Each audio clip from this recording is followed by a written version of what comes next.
Ang Ngipin ni Lila at ang Tooth Fairy by Mary. Isang gabi, habang kumakain ng mansanas si Lila, biglang naramdaman niyang may gumalaw sa kanyang ngipin. Aray! Nalaglag ang ngipin ko, sigaw niya. Naalala ni Lila ang sabi ni nanay. Kapag nalaglag ang ngipin mo, ilagay mo ito sa ilalim ng unan. Baka dalawin ka ng Tooth Fairy. Bago matulog, maingat na inilagay ni Lila ang kanyang ngipin sa ilalim ng unan. Good night, Tooth Fairy, bulong niya.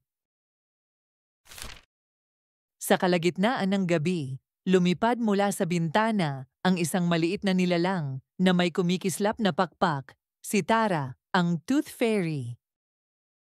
Tahimik na kinuha ni Tara ang ngipin ni Lila at ngumiti. Napakalinis ng ngipin na ito. Siguradong araw-araw siyang nagsisipilyo, bulong niya.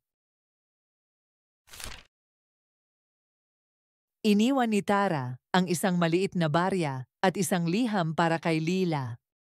Pagkatapos ay mabilis siyang lumipad palayo, kasabay ng mga kumikislap na alikabok sa hangin.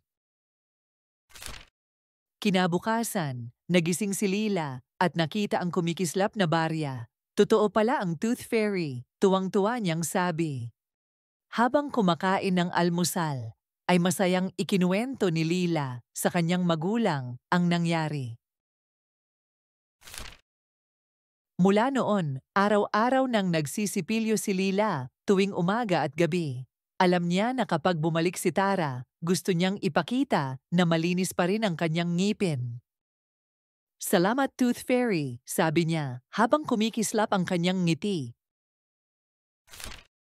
Laging tandaan, ang batang marunong magsipilyo ay may ngiting kay ganda. Alagaan ang iyong ngipin araw-araw.